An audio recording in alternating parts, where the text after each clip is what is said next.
Bienvenue à toi si tu passes par la chaîne. Alors ne te fie pas à la lumière, ne te fie pas au son, ne te fie pas au cafouillage dans le tirage. Ceci est une chaîne de guidance et elle s'apprête à te donner un tirage amoureux. On va aller voir tout de suite pour quel signe. Donc voilà, je suis dans ma cuisine, ça résonne, la lumière est blafarde, mais nous sommes dimanche soir et j'ai quelque chose à te dire d'un point de vue amoureux. On y va. Donc je vais prendre tout de suite un signe au hasard. Il s'agit de nos amis Balance. L'ami Balance, j'espère que tu vas bien. Si tu passes par la chaîne, ce tirage amoureux est pour toi.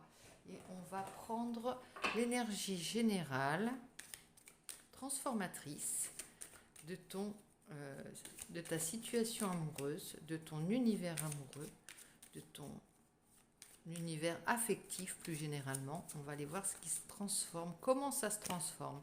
Alors ici on a le pape, il y a une espèce de sagesse certainement qui s'opère en toi, une forte protection en tout cas, tu es comme sous une bulle de protection et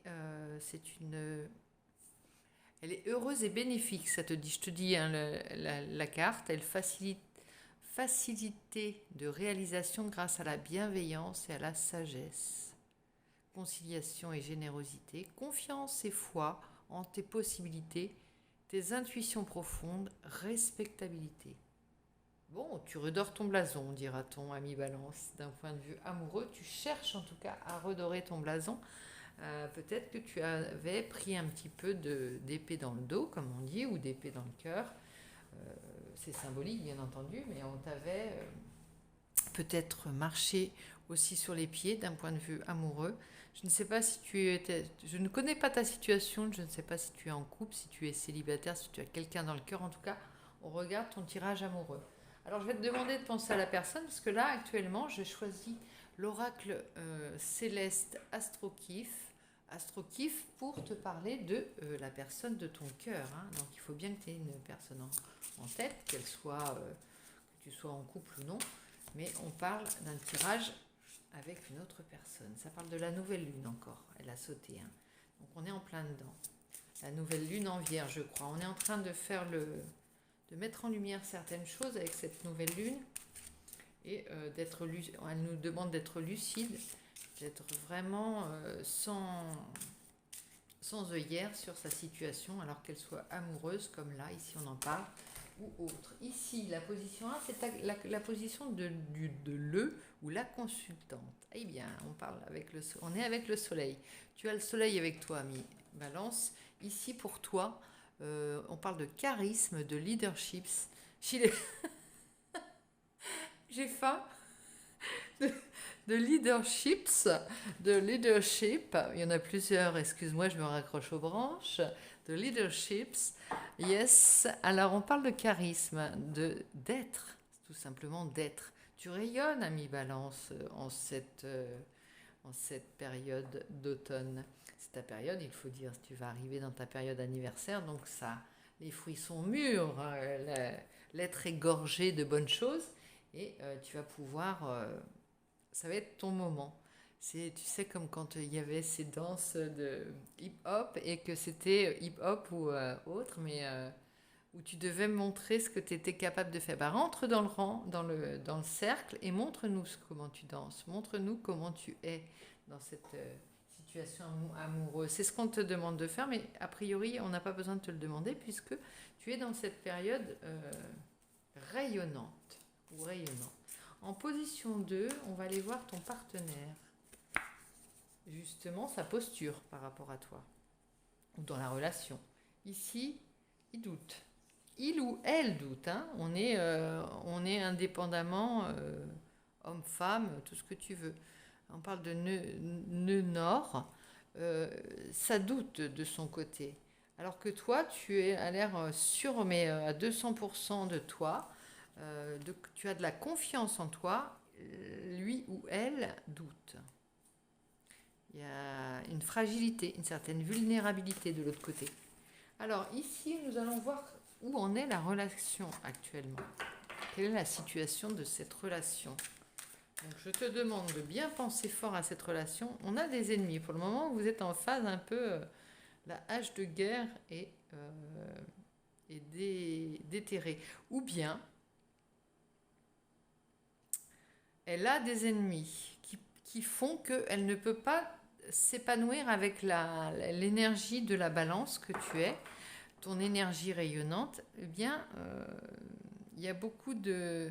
C'est comme si c'était un chemin broussailleux, un chemin plein de ronces, j'imagine ça, et qu'il fallait qu'elle se fraye un chemin pour aller rassurer l'autre.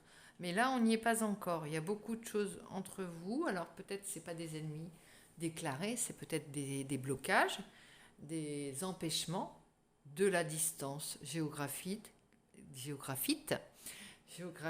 ou autre. Ça peut être aussi des non-dits, ça peut être un silence radio, ça peut être plein de choses. Mais en attendant, tu te sens sûr de toi, et de l'autre côté, ta belle ou ton beau, tu ne peux même pas encore l'approcher pour aller le rassurer ou lui porter secours, ou simplement lui dire, faire que les choses se dénouent. Il y a un nœud, hein, il y a comme un nœud de... Là, je vois un nœud de vipère, et puis c'est comme si c'était pas accessible pour le moment. C'est pas qu'il y a un nœud définitif, c'est pas que vous êtes fâché forcément, c'est que pour le moment, il y a quelque chose qui entrave le chemin vers l'autre.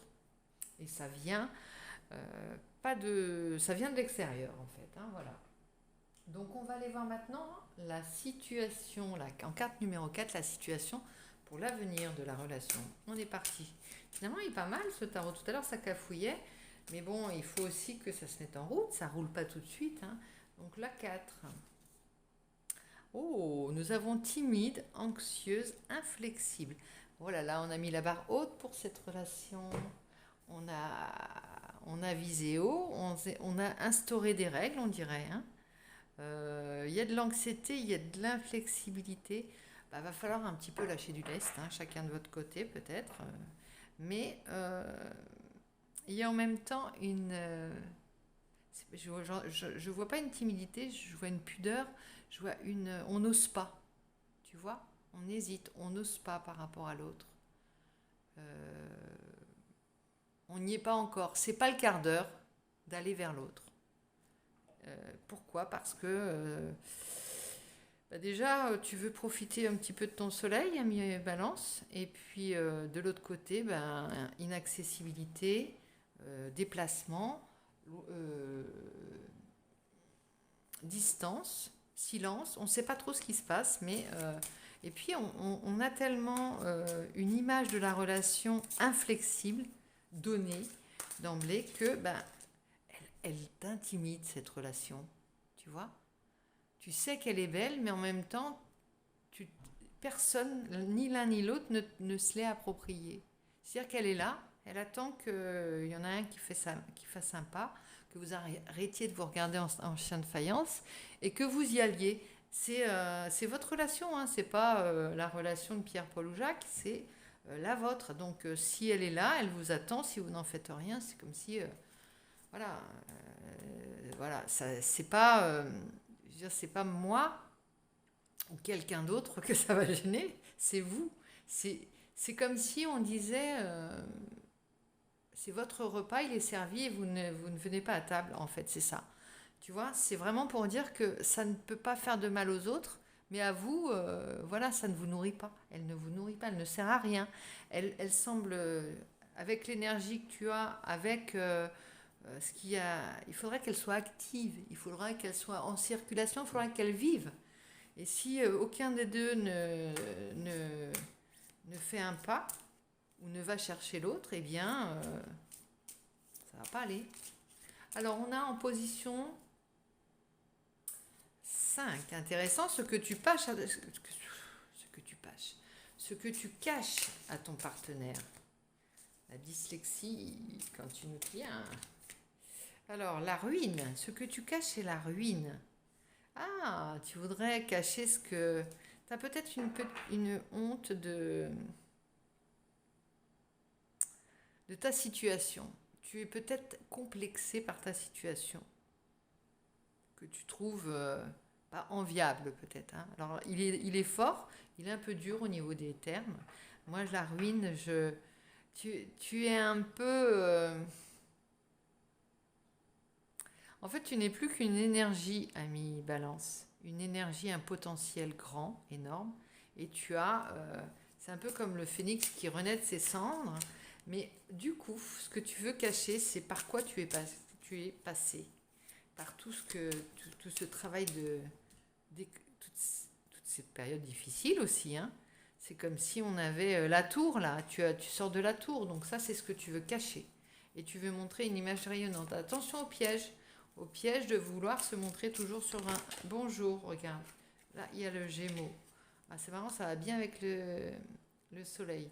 On te parle d'habileté, d'intelligence et de charme. Oui. C'est comme si là, elle vient confirmer cette carte du Gémeaux, parce que le Gémeaux, il a horreur de se montrer en défaut. Il veut se montrer brillant, intelligent, habile. Il a horreur de la médiocrité. Enfin, c'est peut-être un peu caricatural ce que je te dis, mais ce que je veux dire, c'est que il préfère ne pas sortir s'il n'est pas totalement au point, ne pas donner une prestation si elle n'est pas nickel, si elle n'est pas carrée. Tu vois ce que je veux dire? Donc c'est ça. C'est l'idée de vouloir se montrer en Gémeaux. Tu vois? Eh bien, tu peux très bien... il y a les aléas, hein. Il y a les aléas extérieurs. On n'est pas toujours au top. Et il n'y a pas de super-héros, il n'y a pas de super personnage à 100% tout le temps. Et là, ouais, tu veux fuir tout ce qui tout ce qui te diminue. En fait, ici, on dit fuir le flou, la faiblesse. Tu vois, il y a vraiment cette volonté de vouloir fuir l'à peu près, tu vois, tu t'es mis toi-même là-bas, ami Balance. Hein. Là, va falloir que tu révises un peu tes attentes, tes objectifs, parce que en matière de relations, tu as mis la barre très haut, mais bon, il faut qu'elle soit accessible pour vous deux, quoi. Pour toi, c'est très bien, tu te mets des objectifs, tu te challenges, tu te coaches, on va dire même, mais regarde ce qu'il est possible de faire quand même, hein, dans la vraie vie. Dans la réalité, c'est pas méchant ce que je te dis, mais il y a des choses qui sont atteignables et sans forcément, tout ce qu'il y a autour. Déployer une telle énergie pour tout ce qu'il y a autour. Vas-y simplement. Ensuite, ce que ton partenaire pense de toi ou de la situation. Qu'est-ce qu'il pense, ton partenaire, de la situation actuellement? Ou de toi? On va voir si ça parle. Alors, 2, il y a les possessions, l'argent, l'immobilier. Alors, peut-être qu'il y a une idée d'intérêt entre vous. Il pense peut-être à investir, à faire un investissement avec toi, te proposer quelque chose. Ou il peut s'agir de quelque chose, alors d'un objectif ou d'un projet que vous avez en commun. Il pense à toi en matière d'argent. Alors, est-ce que... Alors, ça peut être deux choses. Mais il y en a une qui n'est pas très agréable à entendre. Il peut penser que tu es intéressé. Ça, c'est une chose. Parce qu'il y a la ruine de ton côté et de l'autre côté, que tu es une personne d'argent. Ou il peut penser que t'aider à reconstruire quelque chose, justement. C'est plus dans ce sens-là, parce que là, on en a la ruine et là, il y a le temple qui est refait. Donc, moi, je pense qu'il va te proposer, alors c'est peut-être pas dans l'instant, mais il pense que tu es quelqu'un qui a des grands projets, simplement, et il peut te proposer quelque chose, une association, un investissement. Et je pense plutôt où il te pense pas du tout en ruine. Voilà, c'est ça. Il n'a pas conscience de ta situation financière. C'est ça le message. Donc voilà. Le dernier message que j'ai et le plus sûr que j'ai, c'est ça. Il pense que tu roules sur l'or. Il n'a pas conscience du passage par lequel tu vis. Non. Tu passes. Alors, on a les fins, les commencements, l'invisible, la sexualité. Il y a aussi du désir. Hein. Je ne sais pas pourquoi j'ai retiré cette carte. Il y a du désir. On est un petit peu perdu de ce côté-là. Par contre, il y a toujours le désir. Hein. Il est là le désir, mais on se pose des questions, on s'interroge. Et si tu es en couple, on pense que tout va bien. vois pas ce qui se passe à l'intérieur. Alors ça va au niveau de l'énergie. Par contre, au niveau de la... Il y a peut-être un manque. Tu n'as peut-être pas tout ce que tu voudrais posséder. Ici, on va prendre la carte conclusion, la synthèse de la situation. C'est le Chronos, un événement proche. Quelque chose va arriver. Alors on va peut-être préciser. Derrière, j'ai le Capricorne, droit, sage, ambitieux. Reste sur tes positions. Travaille à ton projet si tu en as un. Travaille à ta reconstruction. Attends, il y a quelque chose d'important qui arrive. Et on va interroger le tarot pour voir un petit peu, pour recouvrir comment la carte des ennemis. Comment sortir de la carte des ennemis, la situation actuelle. La relation actuellement, comment faire évoluer cette carte-là? Faire un pas en arrière et regarder les choses différemment. C'est marrant parce qu'elle est sortie aussi tout à l'heure, cette carte. Sortir de cette impression d'être bloqué aussi. Tu vois, je te disais tout à l'heure, il y a des ronces. Eh bien non, ce n'est qu'une apparence. Les ronces, elles s'écartent. C'est comme tu sais, dans le film La Belle au bois dormant, enfin dans le dessin animé et dans le livre, le prince va dans une forêt de ronces qui s'écarte au fur et à mesure de son passage. Enfin, j'enjolive peut-être la situation, mais c'est ça que j'imagine, tu vois. Donc, au fur et à mesure que tu vas te lancer ou que la personne en face se lancera, eh bien, ça va s'éclaircir, ça va devenir une clairière, cette forêt sombre de ronces. Et on y va. 8 de denier, toujours ce petit côté... orfèvre, on veut ciseler la relation, on veut en faire un diamant brut. J'ai compris votre idée. Mais là, les gars, soufflez de temps en temps entre deux quand même. Hein, un petit peu, vous deux. Soufflez. On ne vous demande pas de construire un temple. Hein. Pour le moment, petit pas, soufflez, appréciez, partagez, construisez ensemble, communiquez.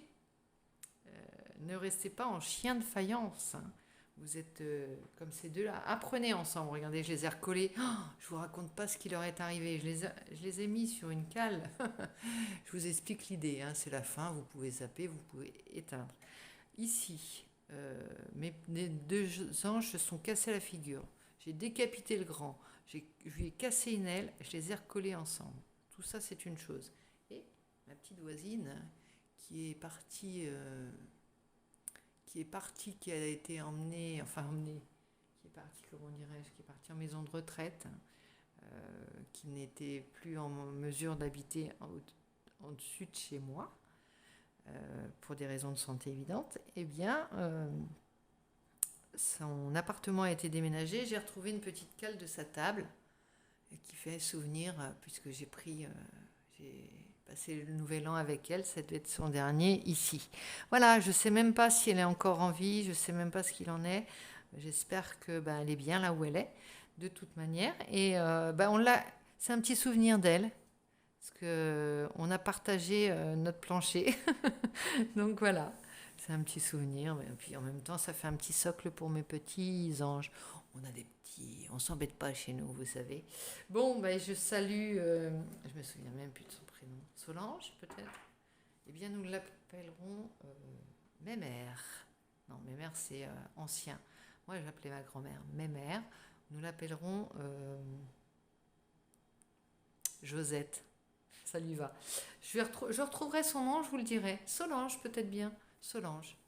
Enfin bon, je l'appelais par son nom de famille, c'est pour ça que je la connaissais bien, mais je l'appelais par son nom de famille. Voilà, petit coucou à une bonne petite voisine qui m'a fait rire et qui des fois m'a fait peur. Voilà, je vous embrasse tous et je vous dis à très vite.